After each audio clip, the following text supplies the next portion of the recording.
All right, guys, it's time. I am live, and hopefully this is working. I got all these all in wrong. Hang on, I'm just going to take these out.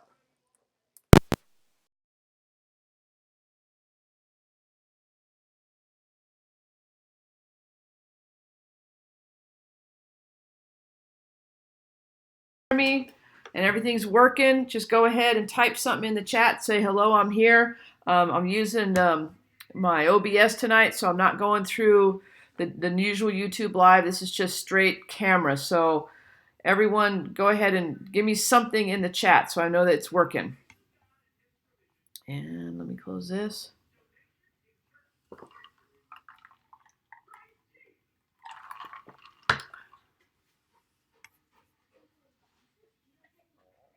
All right, there we go. Sophia can hear me. So that if Sophia can hear me, that's all that matters. We are good to go now.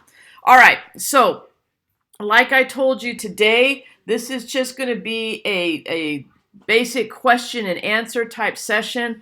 I spent about an hour and 22 minutes. I think someone had it recorded. Doing an overall review at the end of the day today. I think there's like 40 of you guys in my classroom, and it was hot and it was long, but we got through it. And so now tonight, I just want to answer any questions that you guys have. I'll be here as long as you need me to be here. I don't have anything planned, but we are literally 12 hours away from you guys will be sitting in the room at this point tomorrow, and they should be handing out your answer documents. So all the work, all the effort, all the short answers, all the LEQs, all the DBQs, all the lectures you had to sit through and listen to me talk, all pays off tomorrow when you walk into the testing room. So, without further ado, if you guys have any questions, the time is now to start typing them in. And let's see what we got.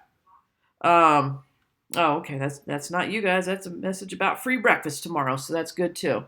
All right. So, any questions you got, I'm willing to answer. Like I said, I don't have anything specific planned. I don't have like a list or anything I was going to talk about. Just basic Q&A. So hit me up. I know today I was breezing through stuff really fast. So if you miss something and you want me to answer a question about it, you got to ask me now. As long as I'm getting questions, I'll stay on. If I'm not getting any questions, I'm not going to stay on. The major political parties and their ideas. All right. So basically, political parties are going to start with Alexander Hamilton and Thomas Jefferson, and we're going to see the Federalists and the Democratic Republicans. Basically, Brianna, when you ask this question, the political parties, the name changes a lot, but the ideas don't change. For instance, the Federalists, when we look at them, they are going to be, more business savvy. They're more supportive of business and urbanization and stuff like that. Where the Democratic Republicans were focused more on agricultural. Remember, Thomas Jefferson wanted a country that was based on the agrarian style lifestyle, whereas Alexander Hamilton wanted to kind of get that Anglophile feel, the cities like he saw in England and London that he dreamt about and everything. As we progress throughout the different centuries, you're going to see the Federalists are kind of going to shift over and to become into the Whig Party, with the Democratic Republicans are going to become more Democratic, but the ideas are still behind them. So I know you guys have some charts and stuff that I gave you where you compared and contrasted the two ideas. And, it was about how we interpreted the Constitution. Federalists wanted a strict interpretation, or a loose interpretation. Democratic Republicans wanted a strict interpretation. As we progress through the years, you're going to see the Democrats want more government involvement, whereas, Republicans want less government involvement. I could, the big parties you need to know, Federalists and Democratic Republicans. When you get into the 1800s, really just the Democrats. The Whigs were there, but they didn't have a strong, lasting presence. Going into the 1850s, I think it was 1854 when the Republican Party is going to be established. And at that point, what we have is the Democrats and the Republicans. And we'll see some various,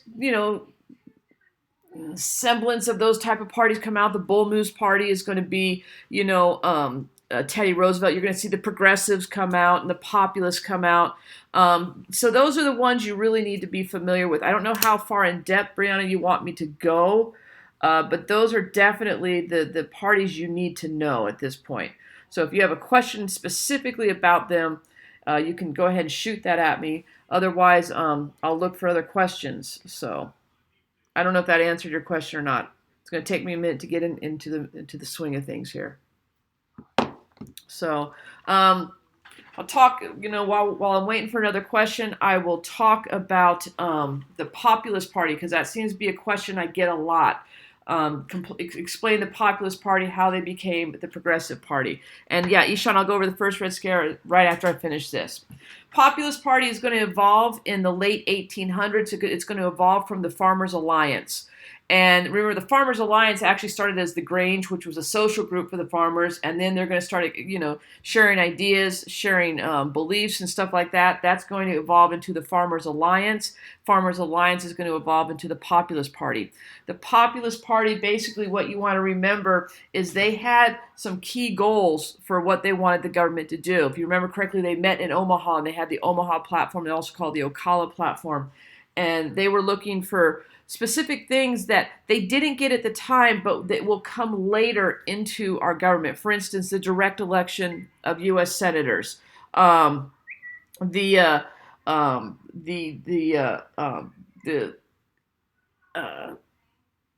drawing like income tax, gradual income tax, have that put in place. The system of initiatives, recalls, and reform referendum votes.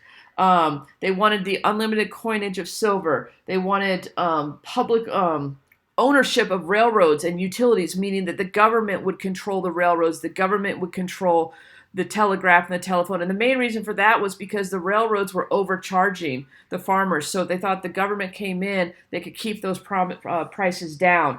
They wanted the government to provide loans and warehouses to the farmers so that, like, to store their surplus of goods, and as well as give them, loans in order to grow more crops. And they wanted that 8-hour workday. Now, all of that at the time, and Hannah, this kind of answers your question, because this is the 1870s, 1880s, the Gilded Age. All that time, that's, what's being pushed for, but none of that is given during this time frame. It's going to come later in the progressive era is when all that's going to come to fruition. But the populists are going to plant that seed, those ideas, especially the direct election of senators, the income tax, the 8-hour workday. Those are going to become key changes in our society come the 1910s and 1920s during, like, Wilson's presidency with the progressive amendments and stuff like that. So those are the policies that are going on during the 1870s and 80s, Hannah. So when you ask the main policies, that's what I'd focus on. I'd focus on the populist movement and that the bimetallism, the free coinage of silver. Remember, we had the gold standard at that point, and the gold standard was limiting. We only had a certain amount of gold, and most banks are not going to loan that out to what they consider high risk possible debtors like the farmers. So the farmers were looking for a secondary metal that they could use for currency. And so that's when the idea of mining silver, because we had all these silver strikes in the Western, especially in Nevada, we had, a silver, rush. And so they thought, we have this metal now that we can use that as currency. And because of that, the value of the silver is going to be lower, where they'll be more likely to loan it to us. So that's why they were pushing for bimetallism. Hannah, the other thing going on in the 1780s with policy, you're coming out of the Reconstructive era, and what you're going to see is government kind of take a step back. They were really involved in Reconstruction. Now they're not involved. You're going to see them take a step back. That's going to enable the rise of the industrialists and the monopolies and stuff like that. Okay? Hopefully I hit that. Ishan, you asked about the first Red Scare. The first Red Scare is going to happen right after, or going, into and right after World War I. That's going to be due to the Russian Revolution that occurs in 1916. And if you remember correctly, the Russian Revolution was caused by the rise of unions in Russia, and they're going to overthrow the Tsar and put in their socialist style of government. Well, you tie that with the large number of immigrants coming from Russia and coming from Eastern Europe to America. And at the same time, coming out of the Gilded Age, we're seeing the rise of unions. The AFL, the IWW, which was actually a socialist union. So those are going to start growing. You're going to have all these immigrants coming from Russia. You are going to have some anarchists come in at this point. And in fact, there's a situation, and I'm drawing a blank on the guy's name, but his name's not important, that they actually sent mail bombs through the mail to government officials. And Palmer was one of them. And Palmer's house, the front of his house, basically got blown off. This is going to lead to a bigger scare, saying there's anarchy amongst us. And if it happened over in Russia, it could happen here too. So you're going to have this movement to basically curtail all communism and socialism and anarchy here in the United States with whatever means possible. And so General Palmer, who was the Attorney General at the time, he's going to institute what has become known as the Palmer Raids. And the Palmer Raids are going to be a series of raids throughout the country of government officials going into suspected communist, I mean, even social communities or schools or whatever, and deporting all the men who were involved in that. And the idea was we're going to get them out of the country. And so that causes this scare to grow. And then on top of that, you run into people like Sacco and Vanzetti, who had ties to this anarchist group, who were publishing. They worked in this publishing company that published all these tyrannical type pamphlets and stuff.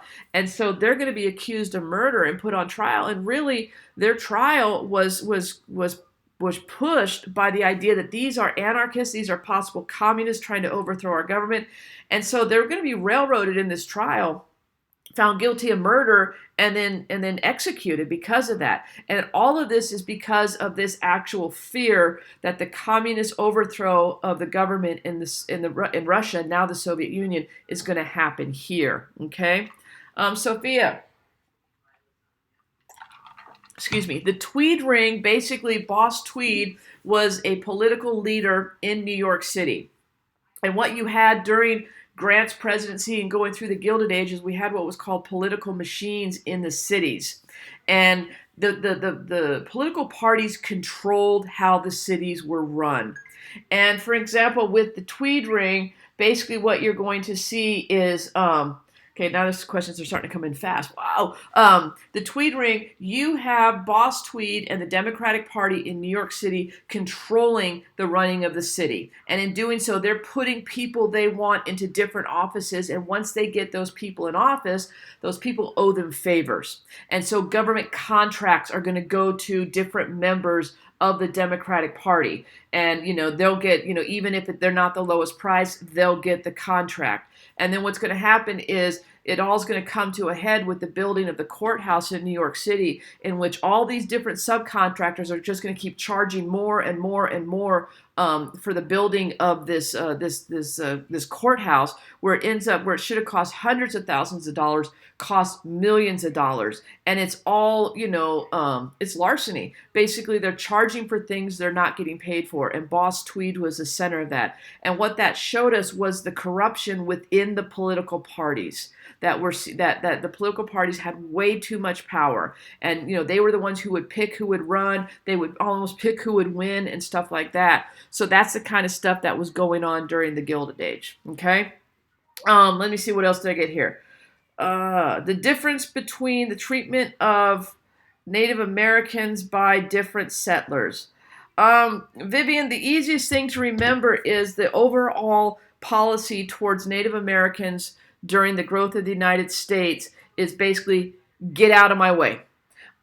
You can look at different tribes, and there's going to be moments when they're getting along with the settlers, but as soon as Americans want to move into Native American territory, the natives either get out of the way or, we push them out of the way, and that's the best way to look at it.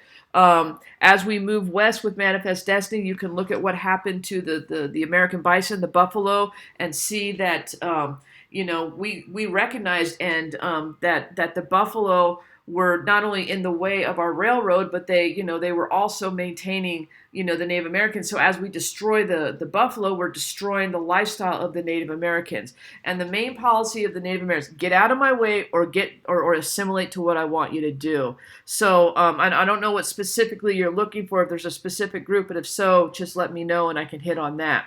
Um, Abigail asks, can I go over the New Deal and what major effects happened then and now?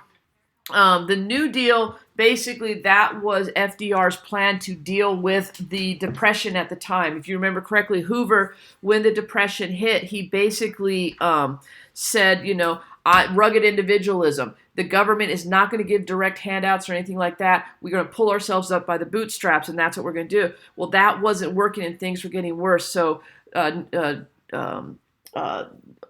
is going to come in with the New Deal, and remember the 3 R's of the New Deal. He wanted relief, recovery, and reform. Most of the organizations that were created during the 1930s, like the CWA, the AAA, the TVA, the WPA, all of these were kind of relief organizations. Get Americans back to work. And if you get them back to work, that's going to give them hope. And if they have hope, then that will change the mood of America. And so that really was FDR's goal. The problem with most of his programs is they were just Band-Aids. They were only temporary solutions. So I maintain that FDR got us through the Depression, but he didn't solve the Depression. Now, some long-term effects of the New Deal that we have today, we have, the biggest one is Social Security.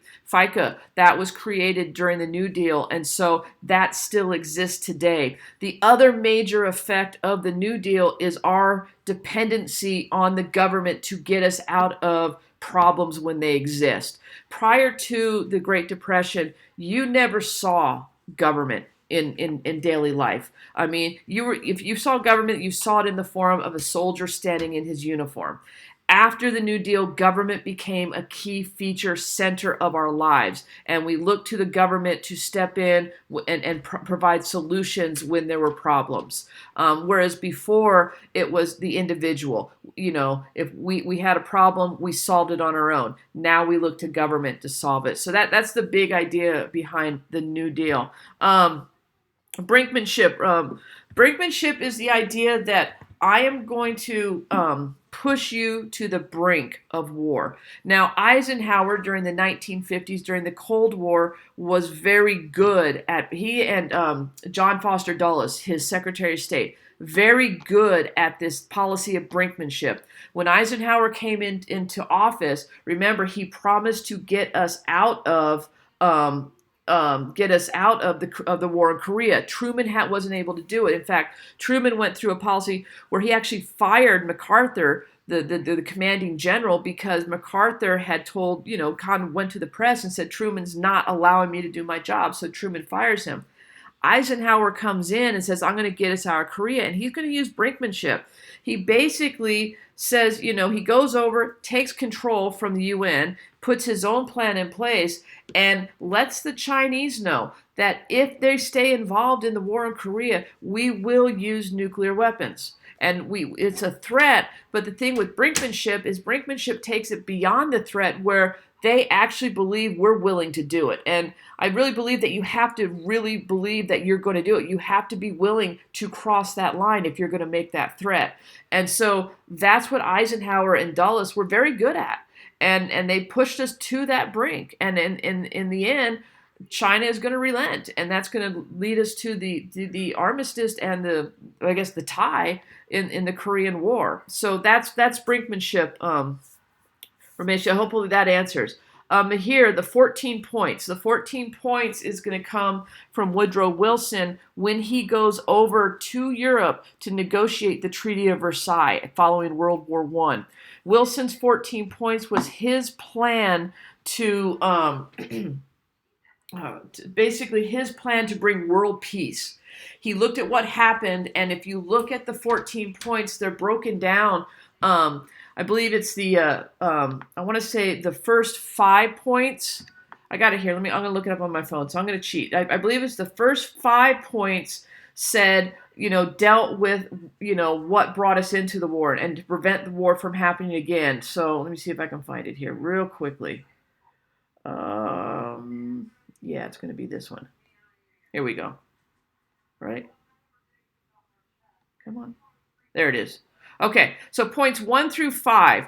That the idea behind 1 through 5 is to end all the causes that led us into the war. So that's where you're talking about the freedom of the seas, especially. That the 14 points is going to say we need to maintain freedom of the seas in the world. So that was points 1 through 5. Points 6 through 13 are different versions of this idea of self-determination. That countries should be able to decide what type of government they want. Now, of course, we went into World War I saying we're going to go make the world safe for democracy. So I'm sure when Wilson put this out, what he was saying, his idea was we were going to make the world safe for democracy and self-determination. Everyone's going to want a democratic government. And then finally, point 14 is that sticking point that kept this U.S. Senate from ratifying the Treaty of Versailles, and that's the League of Nations. And the League of Nations, the idea was that we want to, create this organization of countries throughout the world. And the idea is this system of alliances, if you will, that will prevent war in the future. Now, the Senate had a big problem with this because what we saw was this idea that we were promising to go fight in wars that might not have anything to do with us because of our alliance with these countries in the League. And if you remember correctly, one of the main reasons Europe got involved in World War I was alliances. So that's why we didn't pass it and we refused to join the League of Nations. All the other countries, the League of Nations did form. We were just not part of it. And that was Wilson's, that was kind of his, that's what he died knowing. He died knowing that his baby, his League of Nations, which was his brainchild, he got everybody involved except his own country. So that was the 14 points. Okay. All right, Devin wants to know what scandals you should have knowledge of. Scandals throughout history, the big ones you might want to know, you need to know the Credit Mobilier scandal from Grant's presidency. The Tweed Ring, which I already talked about, be familiar with that. As you move on, like into Harding's administration, probably the Teapot Dome scandal. Obviously, the biggest scandal is going to be Watergate with Nixon. Be familiar with that. Trying to think what other scandals you might need to know. I'm just the corrupt bargain, I guess, is another one you should be. I guess you can consider that a scandal. Going into beyond 1980 in that last time period, you can talk about the Clinton impeachment trial and stuff, the scandal around that. But that one, it's like I said, it's in that last time period, so that's only like 5% of the test. So that might be good to refer to if you're writing an essay or something for additional evidence. But yeah, Credit Mobilier, Teapot Dome scandal, Watergate. If I think of any more, I'll throw them out there. But those are the top 3 just right off the top of my head. Which battle of the Civil War prevented the Europeans from supporting the Confederacy? That would be Antietam. When Antietam happened and the Confederacy did not get a resounding win, basically, especially England, they're going to back off and they're not going to get involved. And we compared Antietam to Saratoga. Because if you remember the Battle of Saratoga during the American Revolution, that basically, because we won that battle, France got involved, and that's going to turn the war around for us. Well, Antietam in the Civil War, basically what that was we meaning the United States and the Confederacy, we fought basically to a tie, so no one won. That prevented England from getting involved in the Civil War, and that could have been a big turning point for the Confederacy had they had the help of a foreign alliance. Instead, because of Antietam, no foreign countries got involved in the American Civil War, which is going to help, obviously, the Union Army. Okay, let's see. All right, the First and Second Great Awakening, the similarities and the difference in utopian societies.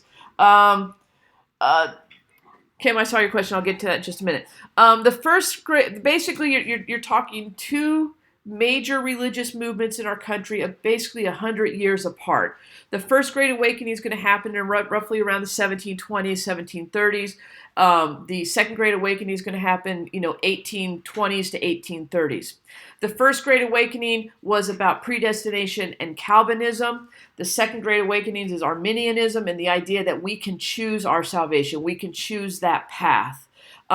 The similarities between the two is just this huge religious revival that's sweeping through our country. The First Great Awakening is going to get its roots up in Massachusetts, and it's going to move south. It's not going to be it's going to be led honestly by Englishmen. You're going to have Jonathan Edwards and George Whitefield. You're going to have traveling itinerant preachers that they're going to travel from town to town and have tent meetings and revivals and stuff like that. The Second Great Awakening is going to, again, that's going to start up in the New England region. It's going to come all the way down south. Same thing, you're going to have itinerant preachers and stuff like that. I believe it was Charles Finney that he was one of the leaders of the Second Great Awakening. The effects of the awakenings. The First Great Awakening, the effect that's going to have is Americans, it happens about the same time as the Enlightenment movement. And the Enlightenment movement is teaching us that we have the right to go to our government, expect our government to protect our natural rights, and if that government doesn't protect our rights, we have the right to replace and get a new government in there. Well, at the same time, we're learning from the First Great Awakening that we have a say in our religion as well. We're not just beholden to, the Catholic Church or the Puritans and everything like that, that we can choose how we want to worship and stuff. So if I can choose how I worship and I can also choose how my government's going to run, what we're seeing is this evolvement of this American ideal that we have the control over. It's not about birthright or anything like that. It's about our own independent thinking. Now, that's the First Great Awakening. The Second Great Awakening is going to open us up to the reform movements. The Second Great Awakening, whereas the First Great Awakening, you're looking more at the individual, the Second Great Awakening, they're looking more kind of at society. How can we make society better? And isn't that our duty as Christians or anything, is to improve society? What's going to happen from that is that's going to evolve into the reform movements, abolition, temperance, the prison reform and mental health reform and all that other stuff. And the idea behind that is we're going to make society better. So those are your the two great awakenings, and I hope that answers that. Marco wants to know. Oh wait, real quickly. Kimberly sent me a text message just asking what time periods the largest percentage of questions are on the test. Kim, I wish that I could give you it's from 1776 to 1830 and that's it. But the bottom line is 90% of the test covers 1607 to 1980. It's, you have 45% that covers 1607 to 1877, so basically Jamestown to the end of Reconstruction, and then the other 45% goes from the end of Reconstruction, 1877, all the way up to the election of Ronald Reagan, which is 1980. It's going to be, multiple choice is going to be spread across the board. They don't focus on certain areas, but they do focus on periods 2 through 8. You could see some multiple choice on periods 1 and 9, not a whole lot, but definitely the essays come from periods 2 through 8. They will not ask any essays from period 1 or period 9. So, I wish I had something more definitive for you, but that's kind of how they break it down. All right, Watergate scandal. The Watergate scandal was caused by Richard Nixon's insecurity, bottom line. Richard Nixon was worried that, I guess, it's kind of funny, worried about leaks in the White House and stuff. And he is going to bring in a group of men he called the plumbers. And their job was to work in the White House and make sure no one was leaking out information. What's going to happen, though, going into the election of 1972, different polls are going to come out and stuff like that. And Richard Nixon is actually going to believe that he's barely winning this election. You can go back, honestly, to 1960. Nixon had run against Kennedy. It was a very close election, and many people thought that Kennedy might have had some help in Illinois from the mob, and so Nixon kind of walked away feeling like he had been, robbed of that election. He's elected in 1968. He runs again in 1972, and these polls are coming out saying, man, this is way closer. It's too close for comfort. And Nixon's thinking in his head, here we go again. So he tasked the plumbers to basically, fix his campaign. What they're going to do is they're going to hire some people to break into Democratic National Headquarters, which was located in the Watergate building. And the idea was they were going to go in and put listening devices to try to see what the Democrats are planning. They're going to get caught, and it's going to come back. They're going to turn, and it's going to come back to this all came from the White House. Now, Nixon is going to be accused of being behind this, and he's going to say, no, I have nothing to do with this. And then he followed that up with, in fact, I have tapes to prove it, because Nixon had been taping all the conversations in the White House. It is the Congress requests the tapes. He says no. It goes to the Supreme Court in the Supreme Court case United States versus Nixon, and the court orders him to turn the tapes over. When he turns the tapes over, there's 18 missing minutes. Through a series of events, the minutes, the missing tape becomes, comes out. It's determined that Nixon did know about everything that was going on with the break-in at Watergate and everything. And he is told, dude, the House is getting ready to impeach you, and it looks like the Senate will convict you. So before that happened, Nixon is going to resign. And then the next big thing, I guess you can call this a scandal, add this in there, is that when Ford, whose vice president, became president, one of the first things he did was he pardoned Nixon. So Nixon never faced any charges. But quite a few of people in his administration actually went to jail for their part in the Watergate scandal. So that's that. The My Lai massacre is next, in the Ho Chi Minh Trail. Ho Chi Minh Trail simply, Sophia, was a system of roads that went in and out of Vietnam, coming from Cambodia and Laos and places like that. And that's how Ho Chi Minh and the North Vietnamese supplied their troops throughout all of Vietnam, and supplied the Viet Cong throughout. Because the Ho Chi Minh Trail was in Cambodia and Laos, we couldn't, we weren't allowed to go there, because our focus, our war fighting was in Vietnam. So it was very difficult for us. The My Lai massacre, what that was, is that happened after Walter Cronkite had come out and said, basically, we're not going to win this war. All we can do is tie it. The press really starts to stop listening to the military and the press reports they're putting out, and they go and find their own reports. And what happened in My Lai was the press came onto this village that the U.S. soldiers had basically burned down and destroyed, and the only victims, the only basically bodies they found there were old men and women and children. And so it was, that is not good press. And so that's going to come out. We're going to see that on TV back here at home. And that's really going to just deepen that credibility gap that we now have with the government, and turn people against what was going on over in Vietnam. Okay, next question. The strikes during the Gilded Age. I can do that in just a minute. Cameron, the George H.W. Bush administration, I'm going to do that because I'm going to do that real quick.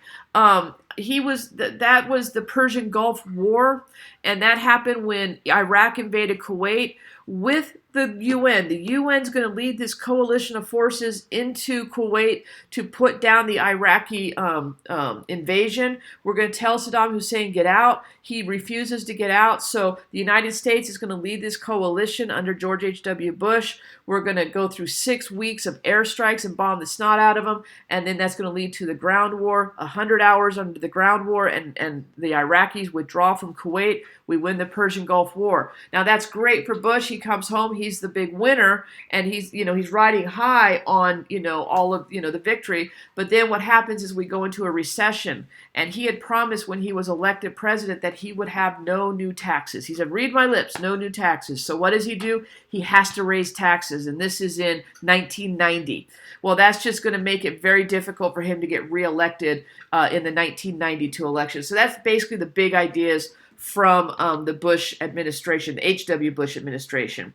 Kiyomi asks, what's the difference between the Compromise of 1850 and the Kansas-Nebraska Act?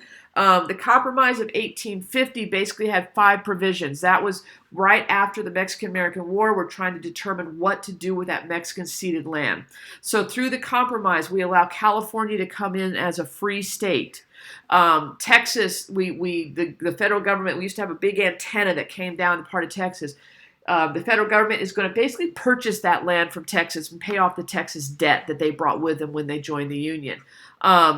Washington, D.C., they're no longer going to allow the slave trade there. And the next 2 big things is the Utah, New Mexico territory. That's that Mexican ceded land. The question of slavery is not going to be addressed, meaning that they can let the people decide. They're going to have popular sovereignty and decide whether or not they're going to allow slaves into that territory. And then the big thing with the Compromise of 1850 is going to be the strengthening of the fugitive slave law. We've had a fugitive slave law in place since about the 1790s, I think 1793. What this one does is it opens up the northern states where slave catchers can go into the north and arrest accused escaped slaves, and the north are required to put the trial on and stuff like that. Why this is important is because most people in the north had, knew slavery existed, and other than the abolitionists, they didn't, they said slavery down there in the South is fine. Just keep it down there. Everything's going to be good. Well, the fugitive slave law is going to bring slavery to the north, and so that's going to cause a problem. The Kansas-Nebraska Act, what that was 1854. Kansas wanted to come in as a state, and according to the Missouri Compromise, Kansas, north of that 3630 line, they're going to be a free state. But you have a lot of people who are bringing their slaves in there. And I think they kind of look to the Compromise and say, hey, they get to have popular sovereignty out west. We want it here too. So Stephen Douglas is going to get this law passed that says now the Kansas-Nebraska territory can determine slavery based on popular sovereignty. Why it leads to Bleeding Kansas is you're going to have a lot of pro-slavery and anti-slavery advocates rushing to Kansas to try to vote to get the Constitution, either the Lecompton or for crying out loud, I forgot the other Constitution that was written. But 2 constitutions was written. The pro-slavery Constitution was the Lecompton Constitution. Topeka, was it Topeka? I think it's the Topeka Constitution, but basically, what happens is a civil war is fought in Kansas. That's what becomes Bleeding Kansas, and that's kind of the precursor to our Civil War. So that's the primary difference between the two. Let me get back to Ishan's question about the most important strikes during the Gilded Age. The Great Railroad Strike of 1877 is important because that's the one where the president, Rutherford B. Hayes, is going to order the Army to go in and put down the strike. We're going to see the Army put down the strike at the Homestead Strike as well. That's another big one you should know. And then you have, it wasn't a strike, it was the Haymarket Affair in Chicago. It wasn't technically a strike, but what that was union members coming together to rally. And that's where you're going to have some anarchists throw a bomb into the middle of the crowd and police officers are going to be killed. So those are the ones I'd know. I'd know Haymarket, I would know the Homestead Strike, and then finally the Great Railroad Strike of 1877. Okay, next one, let me look. All right, can I go over Martin Van Buren presidency and why he was ruined? And basically, Sophia, simply put, Martin Van Buren came into office right after Andrew Jackson. If you remember correctly, Andrew Jackson had killed the bank, and he started putting federal money into pet banks. A lot of loans are going to go in default, and we're going to go into an economic panic in 1837. And that's during Van Buren's presidency. And whether it's fair or not, whoever the president is, they get the blame or the credit for the economy. The economy was in the tank during Martin Van Buren's presidency. That's why he gets the nickname Martin Van Ruin. And he didn't have an answer for it. It just went on. So that's why he was only a one-term president. Is the Olive Branch Petition significant? Yes, it is. That is going to be the Second Continental Congress's their last attempt at peace with Great Britain. It's going to happen after the Battle of Lexington and Concord. Second Continental Congress is going to come together. They're going to send the Olive Branch petition to King George III, and they're going to say, hey, can we just go back to the way things were in 1763, prior to, the proclamation line and all the taxation and stuff like that. And basically what is going on there is en route. So the Olive Branch petition's on its way to England. Before it gets there, the Battle of Bunker Hill takes place. And what happens at Bunker Hill is Native American troops are not Native American, I'm sorry, English, Great British troops are going to defeat colonial troops, but the Great Britain troops are going to have huge losses. A lot of casualties, and that's just going to tick off the king. So when the Olive Branch petition gets there, he's like, you got to be out of your flipping mind. No way are we going back to anything. And because of that, because he rejects it, that's when they write the Declaration of Independence. That's gonna lead to the Declaration being written. So that's the importance of that, Devin. Tyler, wait, I'm sorry, I had a text message. Tyler, I'll get to your two questions here in just a minute. Let me see what I have here. Okay, this is a great question. Kimberly asks, is it important to know exact dates of events, or the decades good enough? The decades are good enough. The key dates you need to know: July 4th, December 7th, 1941, 1861 to 65 for the Civil War, 1941 to 45 for World War II. But if you don't know exact dates, don't try to guess. You're better off talking about a decade. In the 1760s, in the 1820s.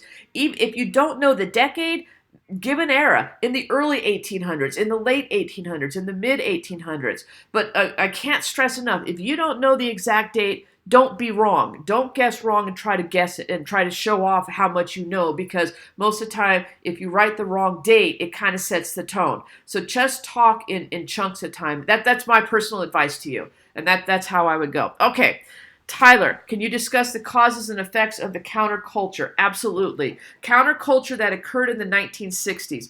The causes are simply going to be the credibility gap that was established between the government and the public. The government was not telling us the truth about what was going on in Vietnam. They were painting a pretty picture saying, oh, we are almost winning, we're getting close to winning and stuff. Then we find out that didn't happen. That's not happening. We're actually losing this war, or at the most, we're tying in this war. And because of that, we can't trust the government and what they're saying. Then they follow that up with saying, by the way, we need to draft 50 more thousand troops to send over to fight. And so Americans start looking at what the government's doing. They start looking at what's going on in Vietnam, and this new culture starts to evolve, saying, you know what? During the 50s, during the early 60s, we kind of went through this conformity stage where everyone, we all kind of did the same thing, had the same goals, listened to the same music, and look where that got us. It got us to a point where our government's been lying to us and we really don't know what's going on. So you're going to start seeing protests rise up against the government, against what's going on in Vietnam. At the same time, you have the civil rights movement going on. And though the Civil Rights Act is passed and the Voting Rights Act is passed, there's a growing contention within the movement of the civil rights, saying things aren't happening fast enough. And so, while the counterculture is rising up against, the Vietnam War and what's going on over there, you have the civil rights movement shifting away from, a civil disobedience that was led by Martin Luther King, more to an aggressive standpoint, more action and stuff that you can see like in the Black Panther movement and Black Power. And then in 1968, 68 is a key year you need to know, because that's when a lot of this stuff happens. Martin Luther King Jr. is going to be assassinated, and then Robert F. Kennedy, who was going to be like the Democratic nomination for president, he's assassinated, and that's going to go, it's just going to blow up. And so you're going to see these two cultures within our society, the conformity one, I guess the older generation that, this is how we go and this is how we do things. And then you have this younger generation saying, no, no, this is not working. We need to do our own thing. And of course, what evolved from that counterculture, you're going to see, new music come in, new style of dressing. Drugs had been introduced during that time, so you're going to see, the LSD movement and stuff like that. And so you're going to see America kind of split and go on two separate paths during that time. The effects of the counterculture, you're still feeling them today. I mean, look at protests that go on today. We saw, protest has always been part of the American persona. But what we saw, I think, with the counterculture is we see protests take on a more edgy feel to it, if you will, where, it's not about, protesting to get our voices heard. It's protesting to get change and get change now. And so I think that's an evolution of what we saw in the 1960s. The main utopian societies, man, utopia, they are not my strength. These are just societies that were created during the transcendental period, where, it's kind of like this socialist ideal coming together. We can all live together, which is, I can't remember the one that makes the silver. It's going to come to me later, but I'm sorry, Tyler. I'm drawing an absolute blank on the different names of the utopian societies. Just know that what they were trying to do was create a culture, a socialist style culture where everyone was equal, everyone contributed, everyone shared equally throughout their society. And as soon as I think the name, I'll shout it out and I'll give it to you. Sophia wants the 3 treaties of Paris, and I don't think I have any more text messages here. So, all right. So here we go. The three treaties of Paris. Treaty number 1, Treaty of Paris, 1763. That's going to bring an end to the French and Indian War, and as well as, really all the wars that England and France were involved in. And there were, we talked about King William's War and Queen Anne's War and stuff like that. Treaty of Paris is going to bring that to the end. The significant effect of the Treaty of Paris of 1763 is it's going to get the French out of North America. England is going to have control of all the land from the Atlantic all the way to the Mississippi River. Another effect of the Treaty of Paris of 1763 is the fact that the Native Americans were not invited to the table. So that's going to lead to discontent among the natives because, you're going to start seeing American colonists move out into the Ohio River Valley. And so what's going to happen there is you're going to have Pontiac's rebellion rise up, where Pontiac is going to lead a coalition of Native Americans against the English. And because of that, because of Pontiac's rebellion, England is going to institute the Proclamation Line of 1763, which limits colonial movement west. Treaty of Paris 1783 is going to be the end of the War of Independence War, the American Revolution. And the result of that is England is going to recognize America as an independent country and give us all the land to the Mississippi, going as far north as about the Great Lakes region, all the way down to the Gulf of Mexico, but does not include New Orleans or Florida. And finally, the Treaty of Paris of 1898. This is going to bring the Spanish-American War to an end. 1898 is another big year you need to know because that's a turning point in American history because we enter into imperialism and we become a world, kind of move into that world power status. Treaty of Paris, 1898, basically the United States gets Guam, Puerto Rico, and we get the Philippines. Even though we didn't want the Philippines, we found out Germany did, so we said, oh no, we'll take them. And so we get all that, and then Cuba, also we get that in the sense that it becomes a protectorate under the United States. And then we'll write the Platt Amendment, is basically describing what Cuba can and can't do. We get Guantanamo Bay and all that. So those are the 3 treaties of Paris. Do you have to specifically know all the panics? No, you really don't need to know them all. Just know the causes of the panics. I mean, you have the Panic of 1819, the Panic of 1837, the Panic of 1873, the Panic of 1893, and then, of course, you have the Great Depression. Basically, all these panics are going to be caused by over-speculation, bad credit loans, banks closing, overproduction of farm materials, stuff like that. All of these things come together, and that leads to economic panic. And generally, right up into the Great Depression, Economic panic generally results in bank closures. And once banks start closing, you're going to start seeing businesses start closing. And when businesses close, people become unemployed. And as they become unemployed, they can't pay off their debt. They can't pay off their debt. The banks close, and you just start seeing this cycle of failure that causes it to grow.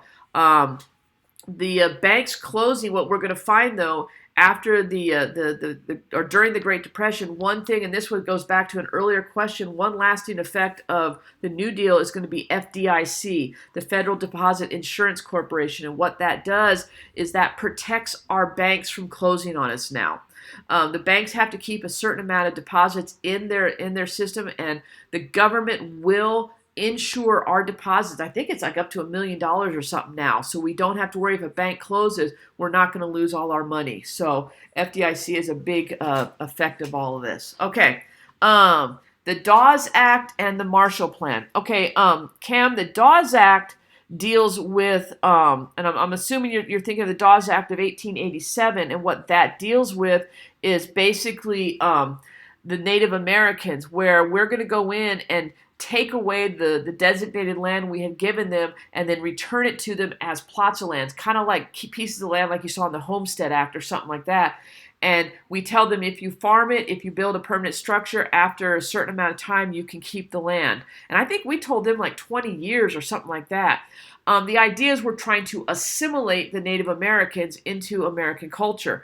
The driving force behind the Dawes Act is the idea that we wanted that land because we have a lot of homesteaders moving west and we need more land. So any land that wasn't given to Native Americans went to homesteaders. The Marshall Plan, that's going to happen after World War II during the Cold War. And the idea behind the Marshall Plan was George Marshall, I believe was Secretary of State, went and toured Western Europe after the war, and they were devastated. There was people starving, there was unemployment, there was destruction. And we saw that, we said that is absolute ripe pickings for communism to come in. Because communists come in and say, man, your life sucks. I'm going to promise you to make it better. I'm going to give you a home, I'm going to give you a job, and all this other stuff.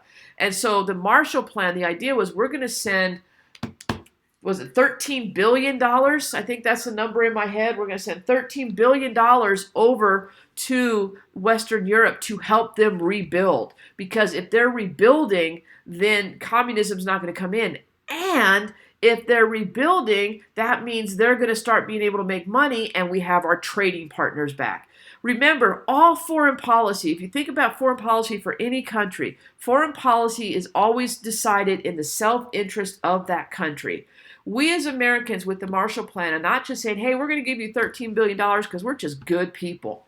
We're giving them $13 billion so they can rebuild and then become our economic partners once again. So that was the Marshall Plan. Neoconservatism, Hannah, that was the idea that was kind of started growing in the 1970s and is going to go through the 70s into the 80s under Reagan. The idea is behind that is we're going to pull government back. Government's become way too big. We want to reduce the size of government. We want a balanced budget amendment. We want to decrease regulation and allow, business, kind of the Coolidge idea, let business be business. It's not laissez-faire economics, so don't think that. But it is saying we want to shrink the size of government because it's become too big and too involved in our lives. And that's kind of the basic bottom line of neoconservatism. Sophia, the Kellogg-Briand Pact, basically what's going to happen there is the French Foreign Minister, Briand, is going to come to the United States and he's going to offer us an alliance.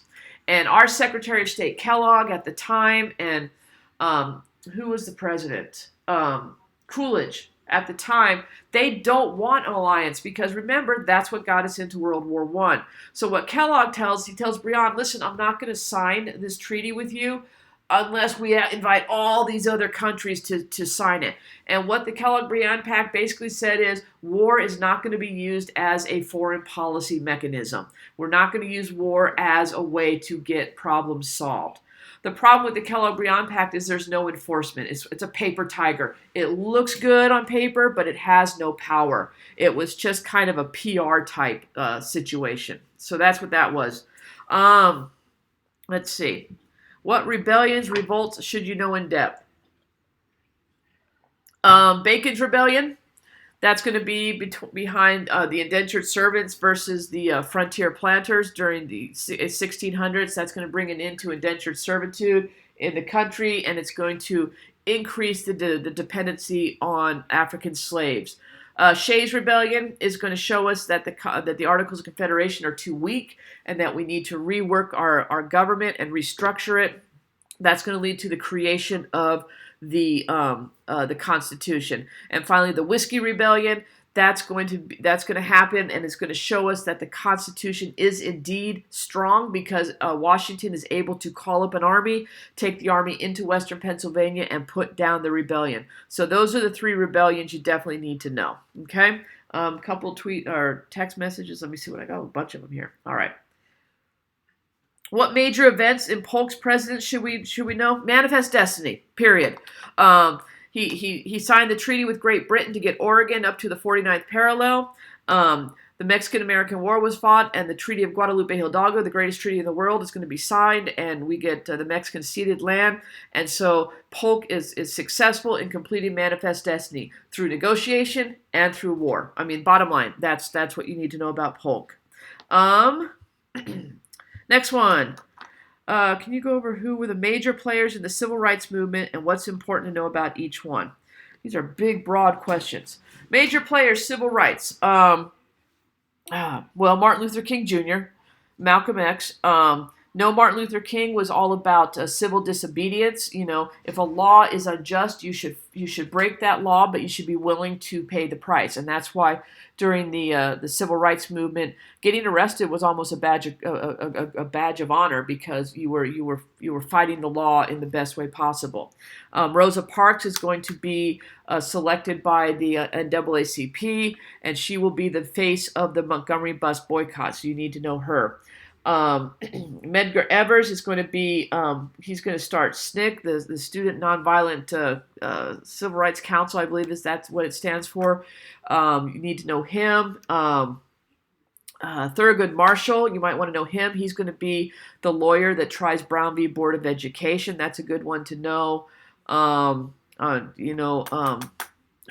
Really, everyone else, I mean, know the groups, know the Black Panther movement, know that, I'm just trying to think. The Little Rock Nine, that's a big group of people to know. Make sure you know what they were fighting for. So that's who I'd focus on with the civil rights movement. Okay.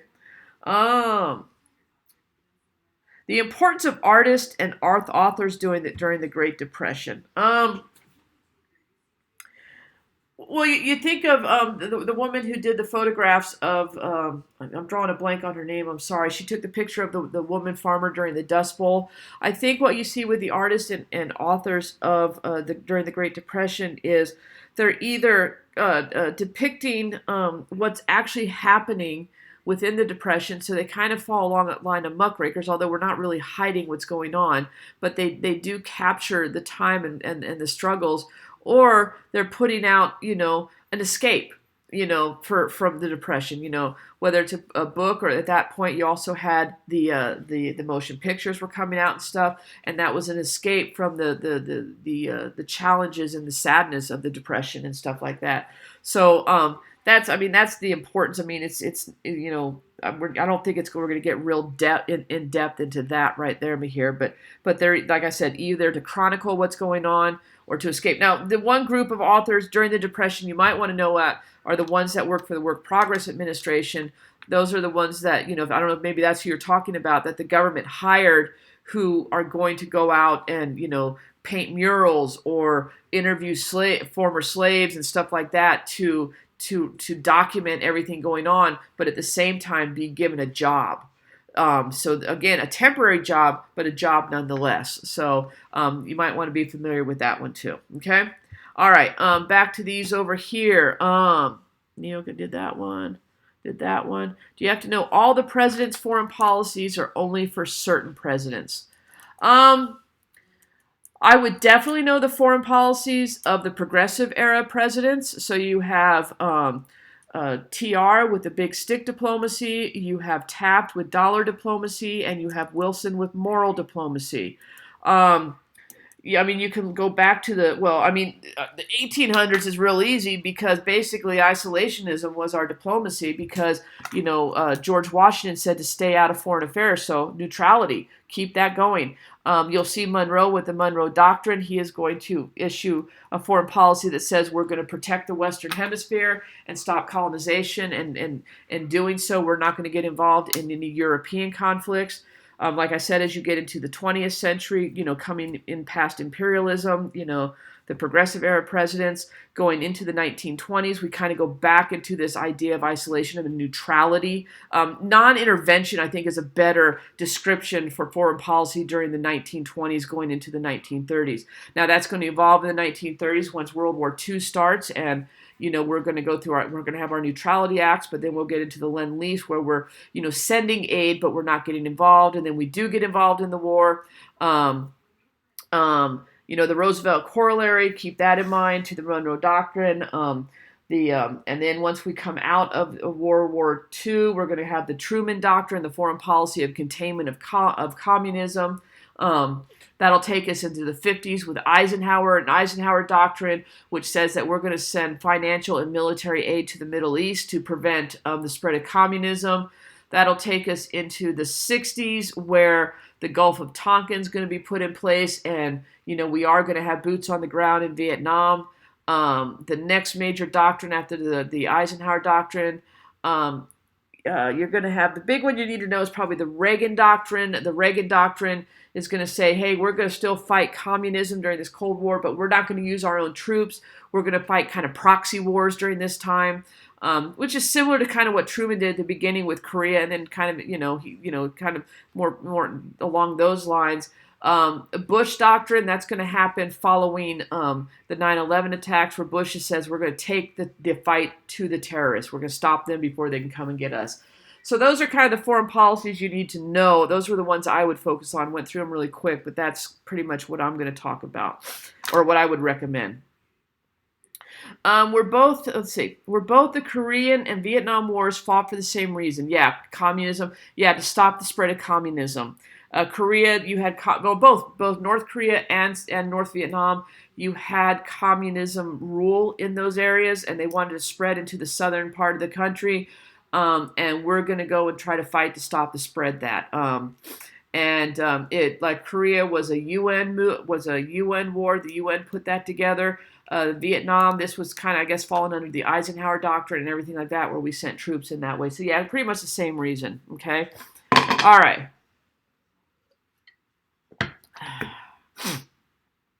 Let's see. Major court cases. Holy cow. Marshall v. Madison, Gibbons v. Ogden, McCulloch versus Maryland, Worcester versus Georgia. Those are big cases from the Marshall Court. And all four of those expand federal government power. When we talk about the expansion of federal government power, you're going to see the growth of, Marbury versus Madison, judicial review. He's going to establish the power of the Supreme Court and basically give the Supreme Court a job. And the Supreme Court now has the authority to declare whether or not laws are constitutional or not. Gibbons v. Ogden has the Interstate Commerce Clause, which says the government has the right to regulate interstate trade. McCulloch versus Maryland is all about the power of the federal government over the states, and the power of the Elastic Clause, which says Congress can pass any law they deem necessary and proper. And also that the Constitution is the supreme law of the land. Worcester versus Georgia, of course, that's the conflict with the Native Americans. That's the one where Marshall said that the Cherokee Nation as an independent nation is under the, not the power, but when you talk about separation of powers, that belongs to the executive branch to deal with, and Jackson refused to deal with that. As you move forward, the next big case you need to know, Plessy v. Ferguson, that said separate but equal. And I skipped Dred Scott. Dred Scott determined that slaves could not be, or African Americans could not be citizens. Slaves were indeed property, and that the Missouri Compromise was unconstitutional. So that's a big one. Then we go to Plessy v. Ferguson, which said separate but equal. As long as facilities are equal, you can separate people by race. That's going to be overturned by Brown v. Board of Education in 1954. That says separate is not equal. And, it was fought over the school system, but it could have been fought just about over anything. I mentioned U.S. versus Nixon. Roe v. Wade is in there as well. That's another one you need to know. There's some other ones. Those are really the big ones you need to know. If you know those, I think you'll be doing good, okay?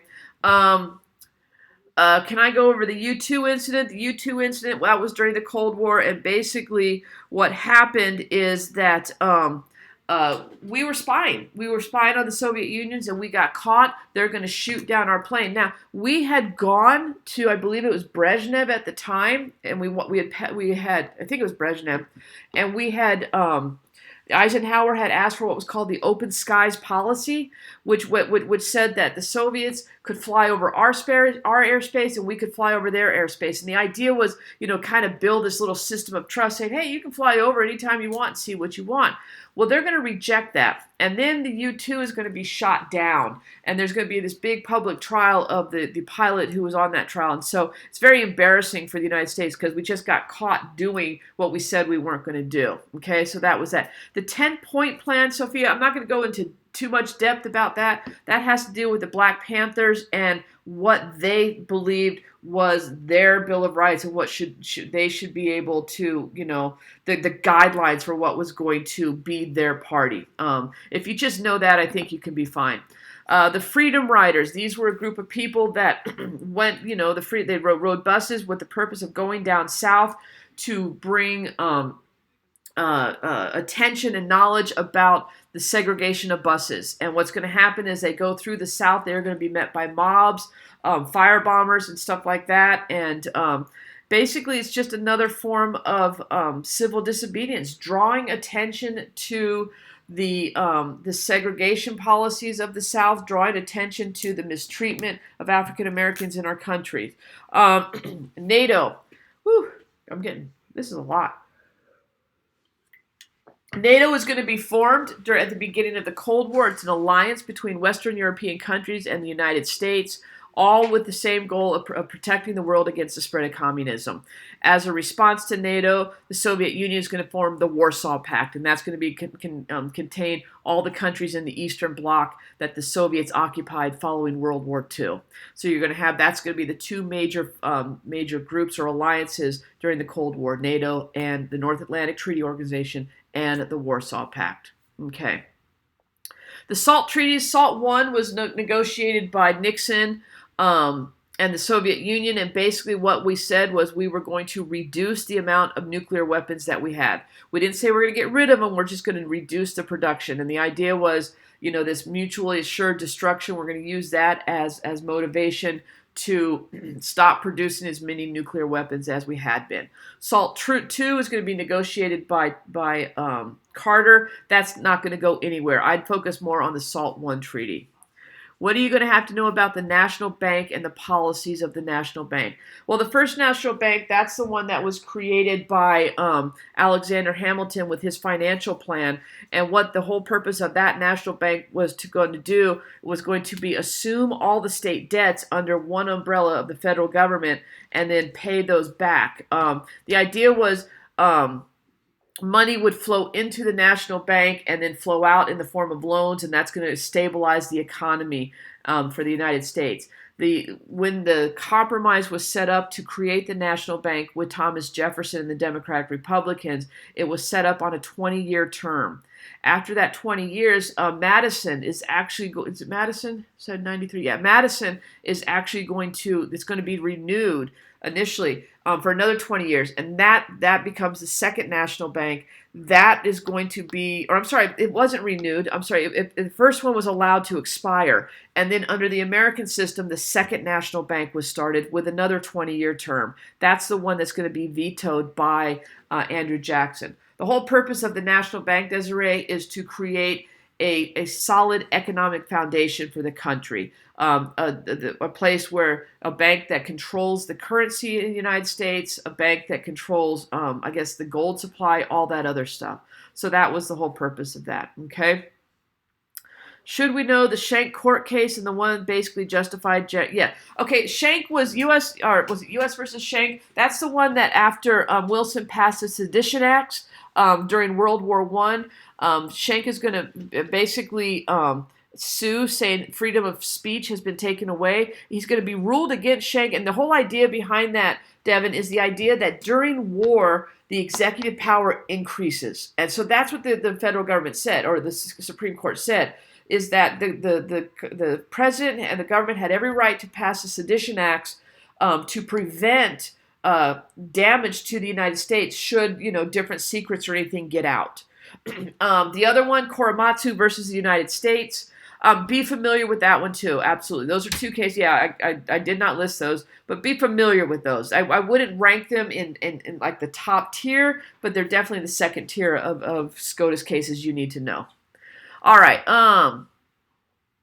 Is Korematsu versus? Is it heavily tested? They're not going to have you write a thematic essay about Korematsu, but definitely if you want to, if you're given an opportunity to talk about the treatment of minority groups and stuff like that, Korematsu is a great case to reference. So absolutely. But I mean, you might see a question about it, referencing during World War II and FDR, but beyond that, and Executive Order 9906. But I would kind of stick at that. Which executive order desegregated the armed forces? I want to say 8802.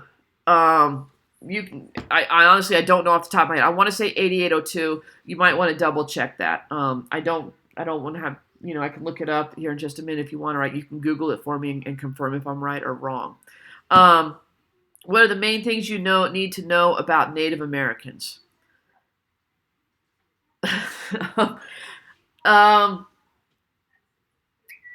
Abigail, yes, I can do that. The main things you need to know about the Native Americans, Megan, know their locations, know the different Native American uprisings, such as the Pueblo Revolt, Pontiac's Rebellion, the Powhatan Wars. Be familiar with those. Know that every American policy dealing with the Native Americans is to get them to move. Those are the big things you need to know. The tribes specifically that we talked about, the Iroquois, the Cherokee, the Seminole, the Aztec, the Sioux, the Apache, maybe the Cheyenne. Just be familiar with those names and stuff. With regards to assimilation, the Carlisle Indian School is something you might want to know. The Dawes Act is something you want to know. So that's the kind of stuff I would focus on. Jonathan, the lead up to the Great Depression.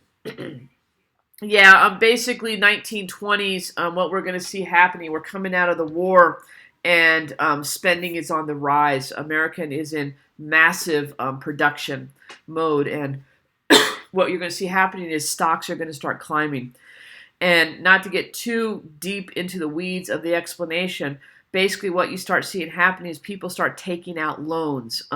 You can take out loans for consumerism, to go buy more goods like appliances and stuff like that, because those were starting to come out, or to buy stock on the margin. And on the margin basically means you're buying it on the idea that the price is going to go up very soon. So I'm going to go take out a loan for $100 today and buy $100 worth of stock with the expectation in the next several weeks that stock is going to double.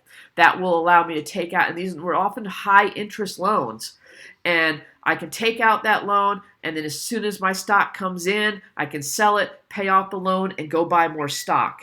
And so that's the kind of stuff that was happening. High consumer spending, high, credit was going through the roof. And then, with all the stocks being bought, and it's just growing to the point where we can't sustain the spending and the credit anymore. And the value of the stocks just crash. And when they crash, all those people who bought things on margin it's called overspeculation. They are going to lose money because they speculated that the price was going to go up. The price dropped. They're not even going to get their money back that they put in. And again, we get back into that cycle of, you can't pay your loans to the banks. The banks start to shut down. When the banks shut down, businesses who are tied to the banks shut down, unemployment, and it just grows and grows and grows. And we're going to get, during the Great Depression, we're going to get up to 25, almost close to 30% unemployment at one point. All right. Okay, good. I was 8802. See, I was right. Something about that. Um, all right. Can I go over the meat scandal in the jungle? Yeah, that's going to happen during the late 1800s. They're gonna what's his face is gonna write the book The Jungle, and I say what's his face? I'm drawing a blank on his name now. Um, um, it's not Langston Hughes, it's the other guy. He's the book The Jungle is going to come out, and it's going to expose the meat packing industry. And the meat packing industry is basically what we're going to learn is they are packing meat with whatever falls into it. The floors are dirty. The workers are spitting on the floor. Meat is being dropped on the floor. Upton Sinclair, Jonathan, you're saving me tonight. Thank you. Rat droppings and rats are falling into the hoppers, and it's just being mixed into the meat, and it's just all sorts of nasty stuff that's going out.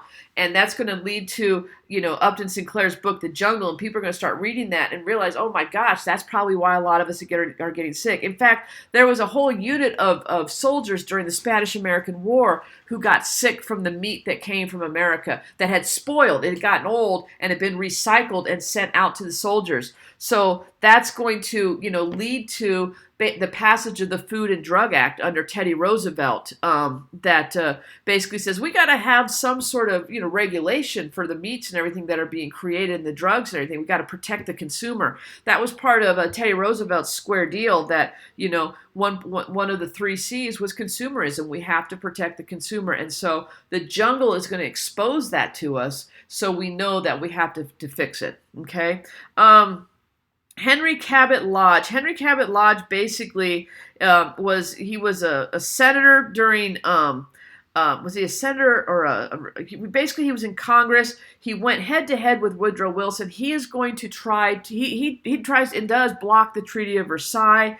The Lodge Corollary is going to be passed, and he's basically just kind of a thorn in the side of Woodrow Wilson following World War I and stuff like that. He was on the committee of the Foreign Relations Committee, and basically he did one thing he did add to, and this was after Wilson, but he was part of the Washington Naval Conference, and he helped negotiate some of the treaties there. So not a huge player, but during the early 20s and stuff, he was, he introduced quite a bit of legislation. So, but one big thing is he did block the passage of the Treaty of Versailles by the Senate.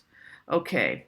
All right, the Square Deal, Abigail. Yes, the Square Deal, I just mentioned that. That was Teddy Roosevelt's domestic plan for the United States, and it was comprised of three C's. Consumerism, which is the one I first talked about, conservation, and corporations. TR, with the corporations, he sees these monopolies that are being built, and also from the muckrakers like Ida Tarbell and stuff, he reads about Rockefeller and all the control and stuff they have over different industries. So he is going to work for passage of the federal government putting down what he considered bad trust or bad monopolies. He didn't go after all of them, but he did, for instance, the Northern Securities Company, that's the biggest trust he broke. That was a railroad company or a railroad corporation that he busted up. So that was one thing in the three C's is tame the corporations because they have too much control. The second C, conservation. TR was an avid hunter, but he was a huge outdoorsman, and he recognized that a lot of the lands in the United States, if we didn't protect them, they could be overrun and be lost. So he's going to be instrumental in creating a lot of national parks and forests throughout our country. So that's the conservation part. Gifford Pinchot was his Secretary of the Interior, and he oversaw a lot of that.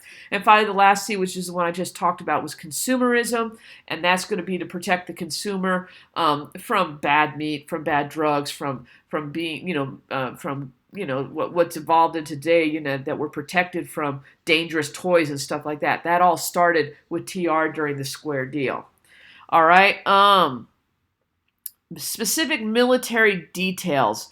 You really don't have to get into military history, Devin. Just know the battles that are considered turning point battles, the Battle of Saratoga in the American Revolution, the Battle of Antietam in the Civil War, as someone reminded me this afternoon in our review, the Battle of Midway in the War in the Pacific, D-Day in the War in Europe. so I mean, obviously, when we get to Vietnam, the Tet offensive is a big one. So those are the kind of things you're not going to have to like know military strategies, but I think what you said, I would say the causes and the effects. Why were these turning points? And if you know that, I think you'll be fine. Um, Major events in the feminist movement. Oh, I am not good at this at all. Roe v. Wade is a big, well, let's go all the way back to, you can go all the way back to 1848 and the Seneca Falls Convention. That's going to be the first official convention of movement to get the vote, women the right to vote and get women's rights. Then you're going to jump all the way in. Well, you got to go 1869 when Wyoming gives women the right to vote. But that's important to me and important to everybody else in the world. But Wyoming, go Wyo. Jump ahead to the 1900s, you're going to see, with regards to the women and the right to vote, you're going to see the suffragettes and their movement. They're actually going to protest outside the White House during World War I to get the vote. When the 19th Amendment is finally passed in 1920, women finally get the right to vote across the nation. The first election they voted is going to be for Warren G. Harding. As we move into the 1950s, you're going to see the movement, women returning, going back to work. The Feminine Mystique is going to come out by Betty Friedan. That's going to be telling women, you can have your cake and eat it too. You can be a businesswoman, but you can also be a mom too, and everything like that. And let's go out and show the world that we can do both. Roe v. Wade is going to, empower women to make choices like that. So those are the big ideas that you really need to know, and those are probably the ones that I can talk about. So hopefully that helps you. 10% plan and the 50% plan. I'm assuming you are talking about Reconstruction and presidential Reconstruction versus congressional Reconstruction. And you can type in if I'm wrong, but that's going to happen right after the Civil War. Lincoln's plan for Reconstruction is going to be to make it very easy for the southern states to come back. 10% of the voters have to agree to, or what was it 10% of the voters who voted in the 1860 election can vote to come back into the Union. Now, the radical Republicans are like, you got to be out of your mind. We want to punish the South, so they're going to increase that number, to get to make it almost, next to impossible for the South to come back in unless they get, full cooperation from everybody. Radical Reconstruction was more about punishing the South and gaining and maintaining control of the South. So you have the Republicans go down there and they're going to, set the guidelines that 50% of the voters have to agree to come back in the Union. To come back in the Union, you have to ratify the 13th Amendment and swear allegiance to the United States. Whereas, presidential, only 10% of you have to do it. Radical Reconstruction, 50% of you have to do it. That's going to result in the military districts down in the South. In fact, they're not even going to let them come back as states. First, they have to come in as military districts, and they go under martial law. And then as they get those numbers, they're going to be allowed to come back in. So that's basically the major difference between the two. Desiree, I kind of talked about, I already talked once about the political parties. I really don't want to go all the way back to that. Basically, just know, we did some charts that separated like the Hamiltonians and the Jeffersonians, and then what you see is as time grows, the ideas stay the same, but the names pretty much change. Federalists, Whigs, Republicans, they're all moving towards this idea of, well, no, not. I don't want to lump them all together because there are differences. But Federalists believed in a loose interpretation of the Constitution. They believed, in more of a business-minded government, whereas the Democratic Republicans believed more of an agrarian society, as well as a strict interpretation. And then that's just going to evolve over time. So my recommendation: go back to your notes because we did all those charts that break down each one. If you get to more current times, what you're going to see is basically, Republicans generally are more conservative. They want less government involvement, and they normally want less government spending, less regulation, but more military spending, stronger defense. Whereas Democrats want more social spending, social programs and stuff like that, more government involvement, and maybe less on defense and stuff. So those are kind of the big differences. Mahir, I'm going to come back to your question in just a few minutes. Let me get to some of these other ones, but then I'll come back to that one for you because that's a good one just to review everything that's going on. But I got a couple questions on here that I need to hit. Got that one. Abigail. Can I go over the Iran Contra? Yeah, Iran Contra is going to happen during Reagan's presidency, and basically that kind of falls under the Reagan doctrine. Remember, Reagan said that we're going to fight communism, but we're not going to fight it ourselves physically. We're going to send money, we're going to send support to others to fight on our behalf. That's what was going on down in Nicaragua. Is we had the Contras who were down there fighting a dictatorship, and we wanted to send them support, but the Congress wouldn't allow funds to be sent directly to the Contras. So what's going to happen is some backroom dealing is going to happen, and we are going to send weapons to Iran. And in exchange, Iran is going to release some political prisoners, and they're going to send cash payments to the Iran or to the Contras in Nicaragua. So basically, the United States is giving weapons to the Iran. Iran is releasing prisoners and then giving cash to the Contras who are fighting on behalf of the Americans in Nicaragua. Well, this is all. None of this is with government or congressional approval. This is going to result in the Iran-Contra hearings. The Democrats are trying to pin this all on Reagan, but nothing sticks to him. Oliver North is going to testify. He's going to be kind of the front runner of all of this. He's going to testify that he kind of oversaw all these transactions, and basically what he did was he was following orders. Now, honestly, during this time, Reagan's approval rating is going to go down because he's going to keep saying, "I didn't know anything about it. I had nothing to do with it." And a lot of people are like, kind of like, dude, just take some responsibility. When all is said and done, no charges, nothing really major comes of it, I should say. There are some, consequences, but Reagan will go in front of the American people saying, "Hey, as the commander-in-chief, I have to accept responsibility for this, and I'm sorry." And then all of a sudden, his approval rating shot up through the roof again. So that's kind of basically that in a nutshell. Should you know who wrote the compromises or deals, or just what the compromises did? It's more important to know what the compromises did, but it doesn't hurt if you can write about the author. I mean, gosh, Henry Clay was in on so many compromises, like that if you don't mention him, it's almost like you're just not giving him credit. So I would, the major compromises, the Compromise of 1820, the Compromise of 1850, the Kansas-Nebraska Act, those kind of compromises. Yeah, if you know the author, I think that would help you quite a bit. Okay. All right, so I think I have a breaking question. So here I can go back to your question about the test format and time management.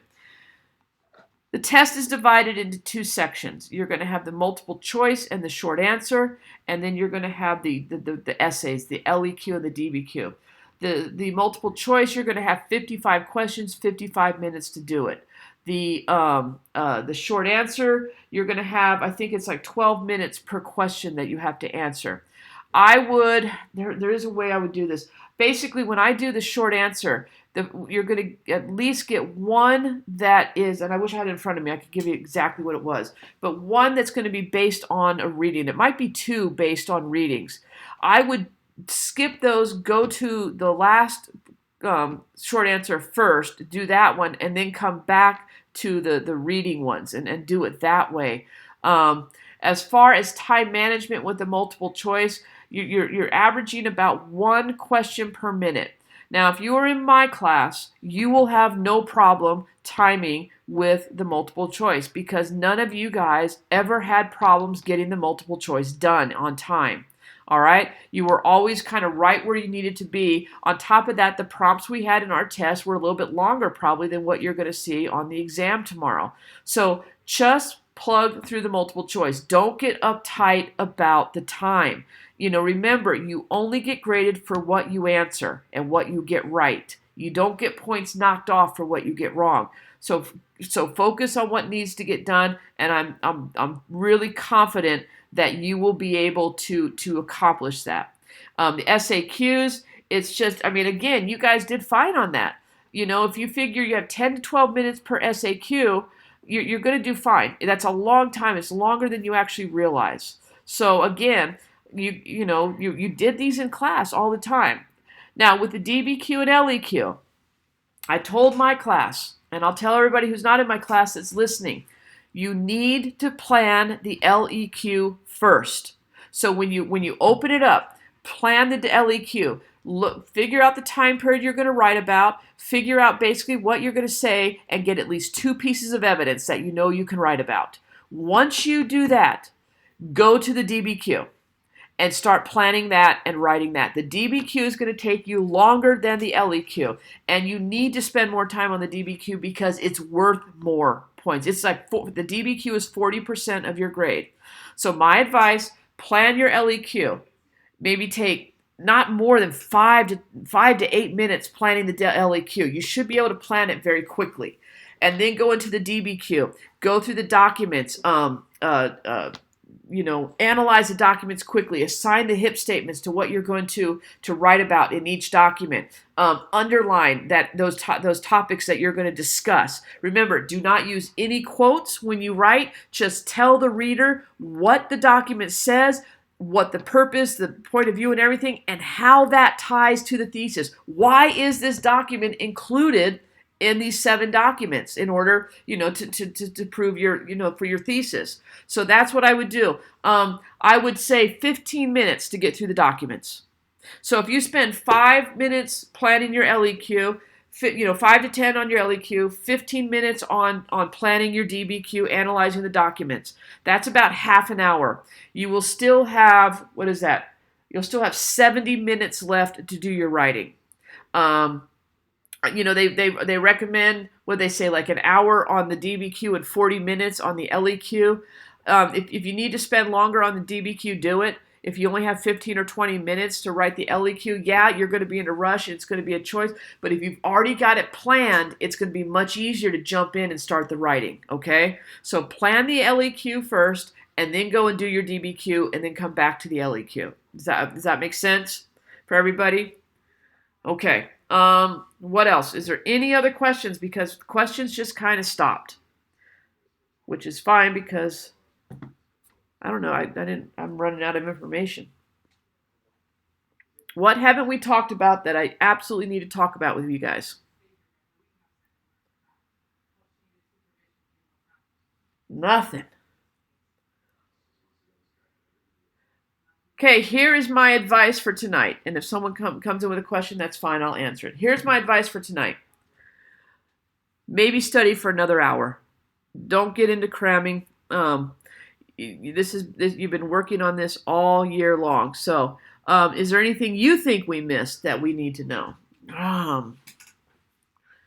Do I think that we covered?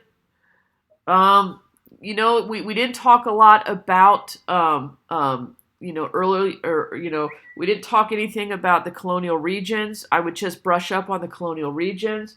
I would definitely, what does that say? Oh, okay, Caitlin, I'll get to that. The colonial regions. I would know some of the taxes that were passed by Great Britain leading up to the American Revolution and the colonial response, like the Sons and Daughters of Liberty. I would, so we didn't really talk, the American Revolution. We didn't talk a lot about that. Washington's presidency. Definitely I think Washington's presidency, the presidencies, the first 4 or 5 presidents, be familiar with their presidencies. Just review, just go through that and review that. Don't, we've talked a lot about it, but definitely we didn't really cover that much tonight. We talked about, we talked about Madison, we talked about, the corrupt bargain, we talked about Jackson a little bit. Excuse me, 1850s. We've covered a lot of it, so we hit quite a bit. Just go back and look at that colonial and revolutionary era. That's maybe what I would look at. Is there a rubric for the essays on College Board? The rubric will be in the paperwork with you. You will have a copy of the rubric here, so you will be able to refer to that. How do you establish which HIP is the best to do? Devin, which one is easier for you to do? Which one are you most comfortable with? If you want to do historical context on every single document, then do context. If you want to do purpose on every single document, do that. You just pick, there's not like a catch-all that this one is going to get you the point. It's the one you're most comfortable using. So that's what I would do there. Jonathan, I already covered the counterculture and the drug culture. I did that about 20 minutes ago. So you can rewatch this video and go back about, let's see, we've been doing this for an hour and a half. I'd go back to about the 45-minute, 50-minute mark, and that's where I talked a whole bunch about the counterculture. I got several questions here.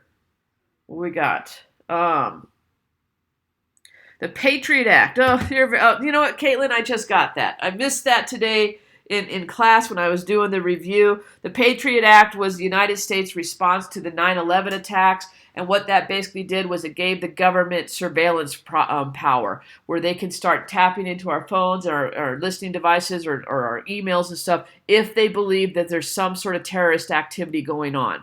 So if they tie the word possible terrorism to any type of warrant, they're going to get the freedom to surveil us, if you will. So, all right, thank you for letting me catch up with that.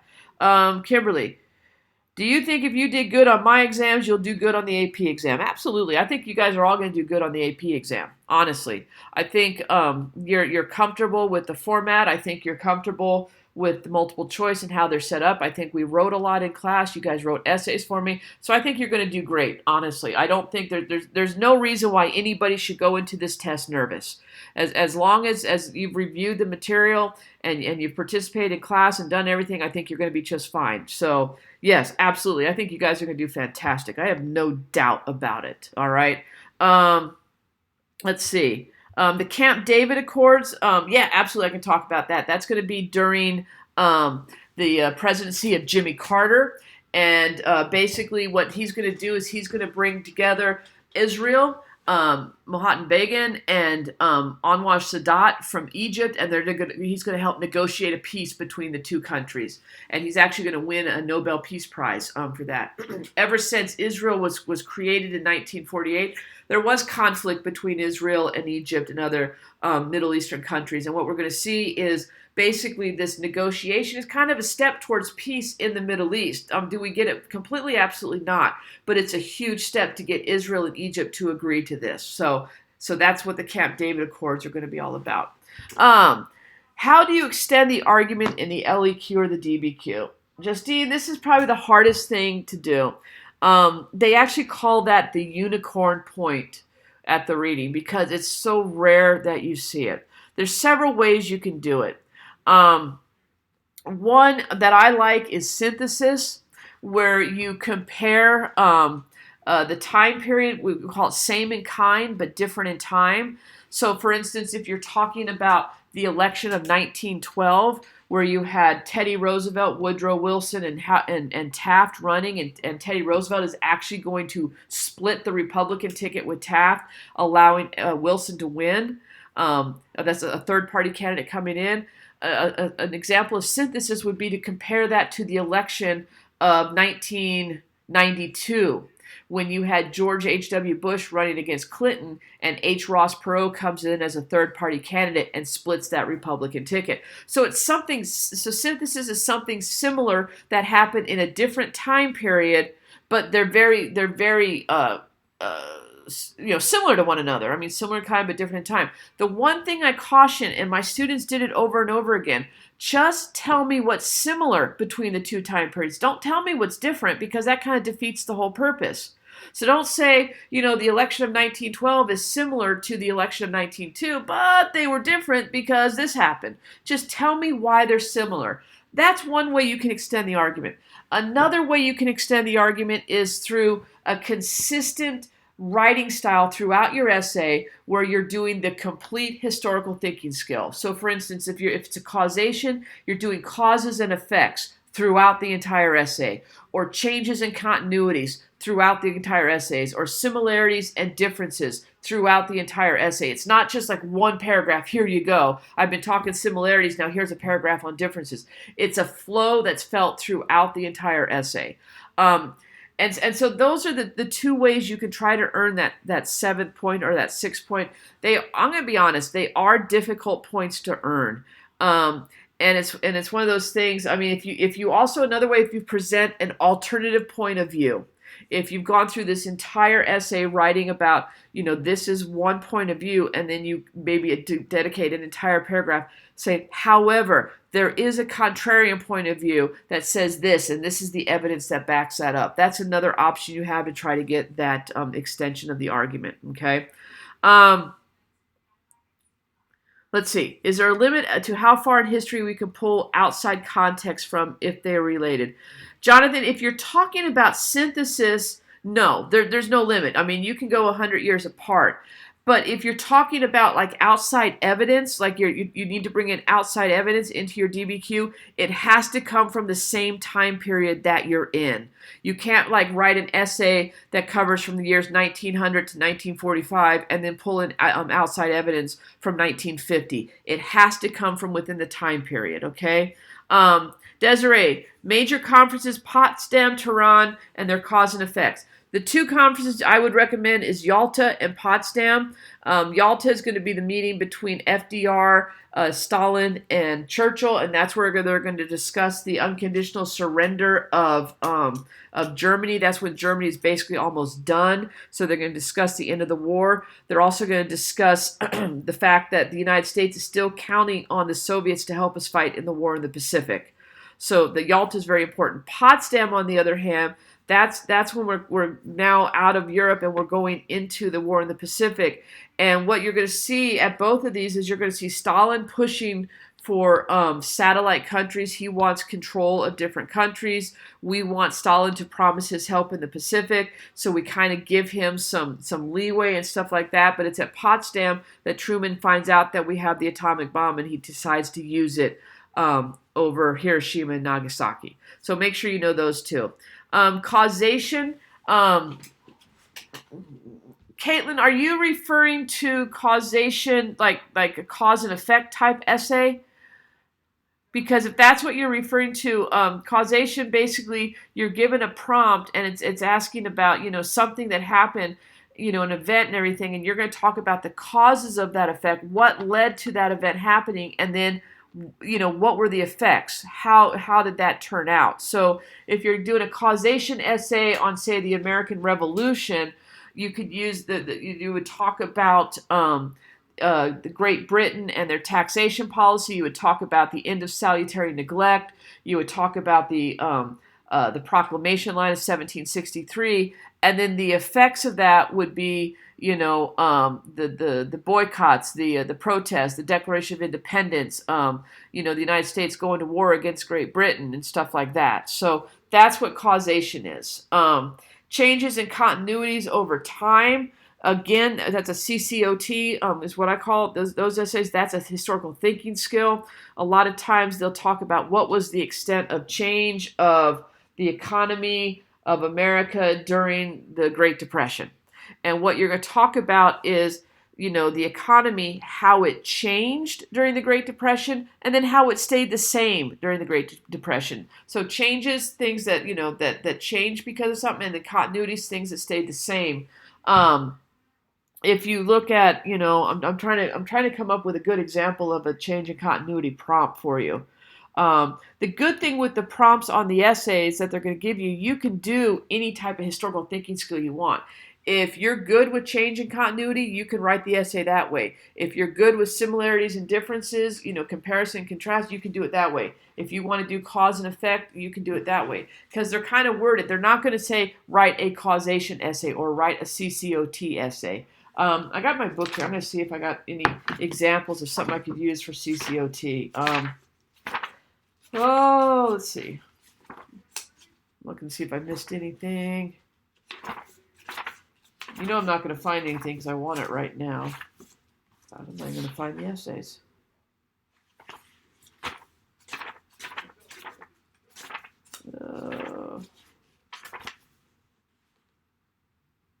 I guess I don't have it. There's nothing in here. So basically, let me discuss the change in continuities that occurred before and after World War I with regards to nationalism. You know, Americans were proud to be American before the war. Following the war, we were still proud to be Americans. However, we do not allow any new. We don't want any new immigrants coming in because that's a threat to our society. Those are the kind of things you're looking for. I don't, Devin. I'm butchering this, but that's basically what we mean by that. Okay. So, all right. What else you guys got? It's going on 9:45. So I'm looking, not seeing anything here.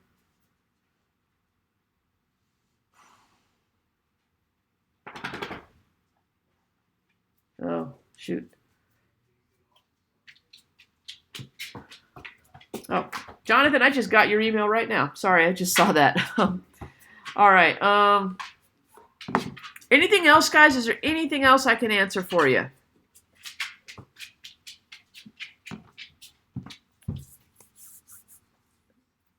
Like I said, I think you guys are going to do great tomorrow. Get a good night's sleep tonight. Cramming is only going to do you so much good. Just trust what you know. Trust what you've learned this year. It's all going to come to you. And you know, what is the formula for writing an SAQ? I use ACE, ACE. So step 1, answer the question. Step 2, cite evidence that supports your answer. So that's where you're going to give the specific evidence. And then E stands for explain. Explain how the evidence answers the question. So let's see, I have some short answers right here. I might be able to do one for you real quick. So, is it going to be something easy? Now I got to pick an easy one because it's 9:45 at night and I'm tired. Okay, here we go. Briefly explain one example of how religion and science were a source of conflict in American society during the 1920s. So basically for A, for answer, I would say religion and science were conflicted during the 1920s due to the move of Darwinism, the introduction of Darwinism to society. C, I would cite evidence. An example of this conflict can be seen in the Scopes monkey trial, where John Scopes, a substitute teacher, introduced the Darwin theory to his students and explained this shows this was conflict as this went to trial, and you had the division between the Darwinist and the Christians during this time. So you just kind of break it down. 3 to 5 sentence total. I mean, yeah, when I say evidence, I mean a specific example, absolutely. Have I spoken on the temperance movement and prohibition? I really haven't. The temperance movement was this movement basically to end alcohol in our country. It actually got started during the reform movements of the 1830s and 40s, and it's just going to continue. You're going to see the movement. You're going to see people. Carrie Nation is one of my favorite people in history. She's the little old lady with the axe that would go into the bars and saloons and break up everything with her axe and everything. That's in the 1800s. But when we get to the late 1900s, or I'm sorry, the late 19 teens, so around 1919, 1920, the movement is going to take hold, and the United States is actually going to pass the 18th Amendment, which prohibits the sale and manufacturing of alcohol. And that is going to stay in effect until, I think, 1933, when it's going to be repealed by the 21st Amendment. During Prohibition, during the 1920s, it has a complete opposite effect of what people wanted. Prohibition was supposed to raise the level of society. What it's going to do is actually pull society down, because it's going to introduce things like organized crime.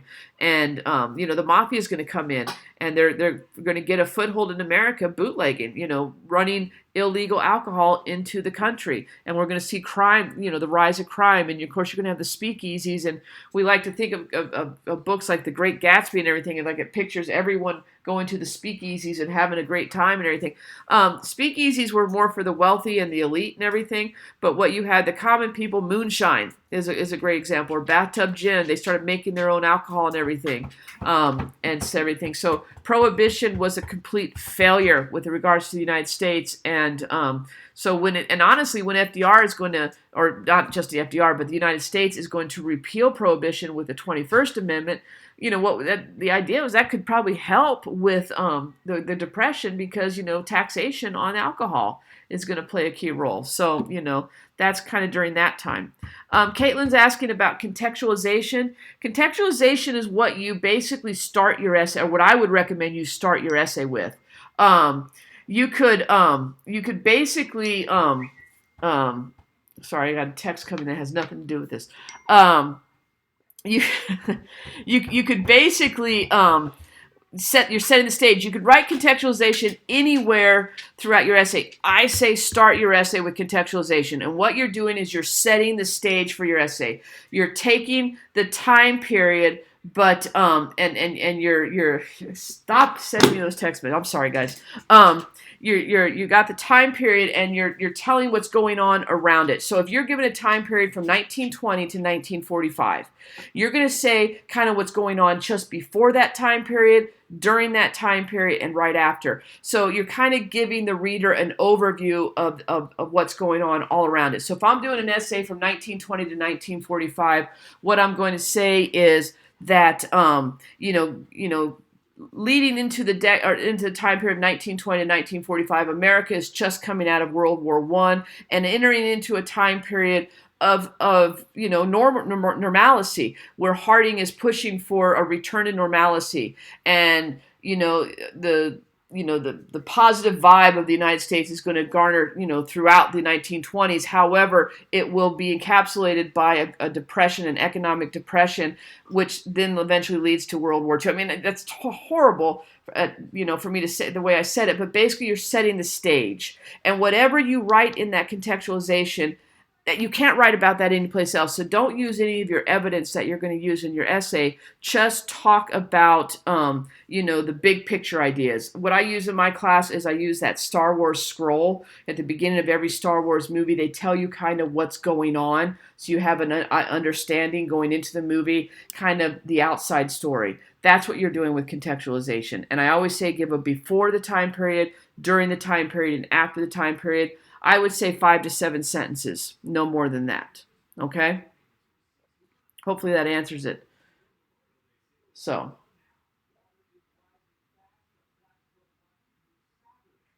all right, what else can I tell you? What else do you need to know?